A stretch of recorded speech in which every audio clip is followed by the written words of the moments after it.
Почитувани СДС и ДУИ даваат 40 милиони евра во 3 години за лиценци за администрација. Во 2020 рекордни 15 милиони евра, сега е срушен рекордот од 26 милиони долари, како аманет од Рашковски.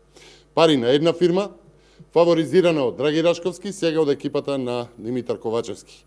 40 милиони евра за лиценци, додека системот КАТО на онкологија е исклучен.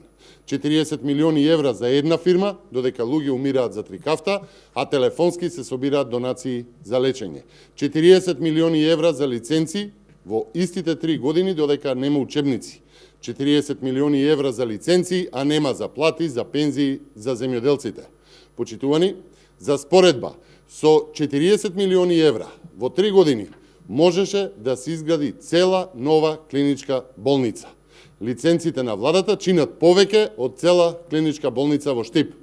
Владата мора да одговори. Зошто по само 3 години со истата фирма избрана за 15 милиони евра сега прави договор на 25 милиони евра? Почитувани, расипништвото на СДС нема граници. Договорот за лиценци за безмалку 25 милиони евра, по оние 15 милиони евра пред 3 години е потпишан на 1 септември, кога без учебници тргна школската година, а во јавноста изби грозоморниот скандал на онкологија. Почитувани, само избори се спасот. Ви благодарам.